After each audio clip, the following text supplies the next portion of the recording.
Vamos voltar a falar de Master, porque eu prometi para vocês que teria entrevista e teremos agora. Vamos conversar com o senador Alessandro Vieira, do MDB do Sergipe, que é relator da CPI do crime organizado. Boa tarde, senador. Seja bem-vindo mais uma vez ao Central de Notícias. Prazer contar com o senhor. Senador, o senhor é relator da CPI do crime organizado, mas o senhor vem defendendo que a CPI do crime organizado abarque também toda essa barafunda, esse caso Master. Quero saber como isso pode ser feito, como isso vai ser feito, qual vai ser a justificativa, a argumentação para abordar, para abarcar esse caso Master, do que isso depende, se depende também da boa vontade dos outros senadores, dos outros integrantes do grupo, e o que vocês querem analisar de cara, né? O senhor tem falado em quebra de sigilos, como é que vocês podem avançar nas investigações sobre o Master? Boa tarde mais uma vez. Boa tarde. A Comissão Parlamentar de Inquérito ela tem um foco no crime organizado. A atuação do grupo que comandou o Banco Master é uma atuação típica de crime organizado. Com estruturação, continuidade e infiltração no poder público. Então, a CPI tem, sim, aptidão para essa ação. Vamos agora, na retomada do trabalho, terça-feira que vem, apresentar uma série de requerimentos de quebras de sigilo, de acesso a dados, vinculados, no primeiro momento, às pessoas jurídicas que teriam feito essa interface entre o Banco Master e figuras do Poder Judiciário relevantes, em particular o ministro Dias Toffoli e o ministro Alexandre de Moraes. Então, o senhor está falando na quebra de sigilo desses escritórios de advocacia, das pessoas que trabalham nesses escritórios, e isso pode Escritório de advocacia e também os fundos, né? Eles têm algumas PJs, né? Não apenas os escritórios propriamente dito. E é importante a gente entender, na primeira etapa, a confirmação da movimentação financeira, ou seja, efetivamente o Banco Master fez pagamento de valores elevados a familiares dos ministros Alexandre e Dias Toffoli, e em seguida identificar se houve contraprestação para essa movimentação, ou seja, teve alguma prestação de serviço que justificasse, teve uma transferência de patrimônio que justificasse essa proporção. As notícias dizem que não. Então, nós precisamos aprofundar isso. Vou convidar Marcela Matos e Eduardo Gaia para participarem dessa entrevista, começando pela Marcela, né, que, aliás, marcou essa conversa para a gente. Boa tarde, senador. Muito obrigada pela entrevista. Ainda na esteira dessa intenção de quebras de sigilo, a gente já viu que a CPMI do INSS quebrou o sigilo de Daniel Worcaro e o ministro Dias Toffoli retirou da CPMI essas informações, esse material, e deixou ali acautelado na presidência do Senado.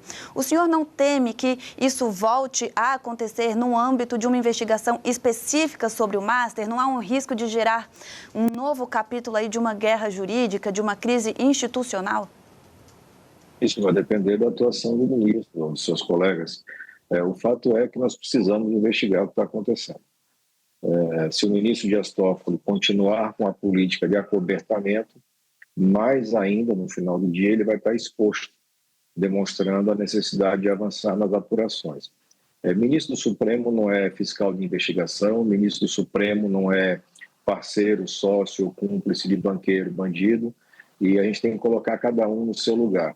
É um papel constitucional do Senado, eu tenho certeza que a gente vai conseguir cumprir.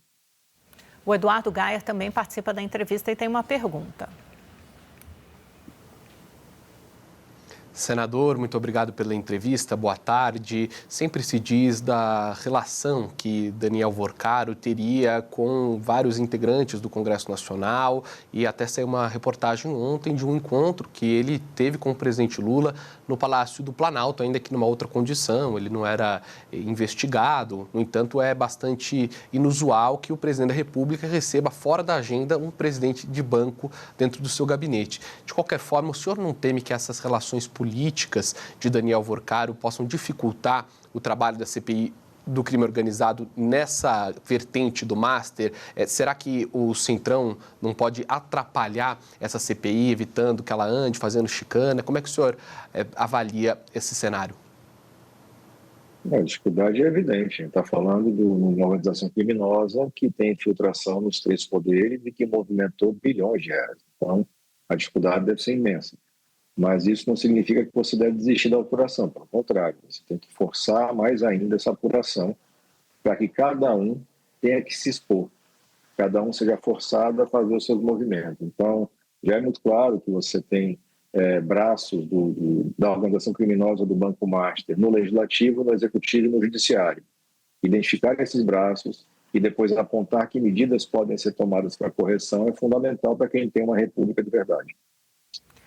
Senador, como é que o senhor avalia a situação do Supremo Tribunal Federal hoje, com a insistência em manter esse caso sob a relatoria do ministro Dias Toffoli, com emissão de nota do Edson Fachin, a tentativa dele de avançar com o Código de Conduta, mas a admissão do próprio ministro do STF, que por enquanto não tem clima para fazer isso avançar? O Supremo enfrenta uma crise de credibilidade. Quais podem ser as consequências disso no futuro? O próprio ministro Edson Fachin disse ontem, numa entrevista ao Estado de São Paulo, que se eles não fizerem a reforma, adotarem um Código de Conduta, eles correm o risco de que outro poder externo faça isso por eles. O senhor concorda com isso? Como é que o senhor avalia essa situação?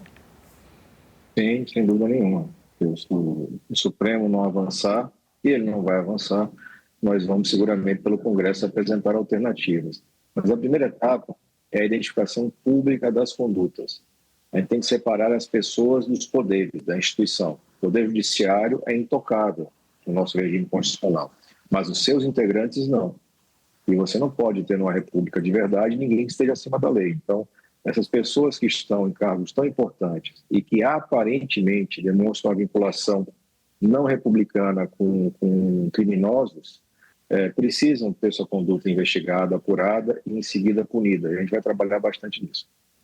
E quando o senhor fala de alternativas, que alternativas, por exemplo, isso pode resvalar para fortalecer uma ala do bolsonarismo que prega o impeachment de ministros do STF ou que desejam impor algum outro tipo de freio para a atuação do Supremo? Não acredito que você tem que ter não freios à atuação, mas os limites constitucionais da atuação. Em nenhum lugar da Constituição, da lei orgânica da magistratura, você tem autorização para isso que a gente está vendo. Não existe. Então, eles têm uma conduta aparentemente absolutamente fora dos limites legais e se sentem intocáveis por conta da histórica inércia do Senado, a histórica inércia da Procuradoria-Geral da República. Quem está tentando agora é reverter esse ciclo. A gente quer mostrar que, sim, o Senado tem condições de fazer esse enfrentamento dentro sempre dos limites constitucionais. Se a gente identificar condutas que resvalam no cometimento de crime, o impeachment é uma consequência natural. Marcela tem a próxima pergunta para o senhor. Senadora, a dúvida é exatamente em relação ao impeachment, porque ele depende do presidente do Congresso Nacional, Davi Alcolumbre, que até aqui sempre disse que jamais daria andamento a esse tipo de pedido, a esse tipo de processo. O senhor tem informação do posicionamento dele em relação a esse tema? Se mudou, se não mudou? E qual a expectativa disso? Vocês pretendem buscar Davi Alcolumbre? Como deve ser essa negociação lá no Senado? Não acredito não numa negociação, mas numa adequação às circunstâncias. Então, se você tiver a confirmação de prática de crime por membro do Supremo Tribunal Federal, vai ser impositivo a questão do impeachment. Eu não acredito que o senador Davi ou qualquer outro senador se coloque contrário, desde que a gente tenha a prova cabal de cometimento de crime, infração ética, por parte de algum integrante da Suprema Corte. Eu vejo isso como um cenário inevitável. A gente tem cada vez mais se aproximado dos fatos. O jornalismo profissional tem prestado um grande serviço do Brasil, trazendo à tona. E quando você traz à tona, as condutas se mostram inaceitáveis, até mesmo para o padrão de Brasília. Então, imagino que ele vai conseguir avançar nisso, não sem dificuldades, evidentemente, mas vamos avançar. Gaia?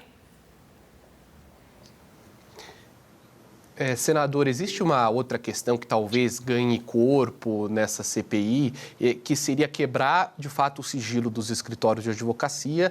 Muito provavelmente, OAB, alguns até advogados iriam criticar essa quebra de sigilo entre cliente e advogado, porque essa é uma premissa da advocacia. Como é que o senhor pretende enfrentar esse debate? Esse privilégio da advocacia ele deve ser respeitado desde que você não tenha indicativo de cometimento de crime. Então, por isso, é preciso respeitar esse passo a passo. Confirmar a relação, confirmar as transações financeiras, buscar informações com relação à eventual contraprestação. Então, para usar o exemplo do escritório da família do ministro Alexandre, existiu alguma contraprestação que justificasse o pagamento de quase 4 milhões de reais por mês para esse escritório? As notícias públicas dizem que não, mas é preciso formalizar isso numa investigação. E aí você vai passo a passo e fica muito evidente que as quebras são necessárias. Supostamente, o Banco Master gastou quase 1 bilhão de reais com o escritório de advocacia nos últimos 2 anos. E quando você vai para o plano de trabalho da CPI, que nós aprovamos, ele tem um item específico de apuração da atuação de banca de advocacia como ponto de lavagem de dinheiro. Então, não tem crime organizado sem infiltração do poder público, a gente sabe o que está fazendo, e vamos buscar até o final a responsabilização de eventuais criminosos.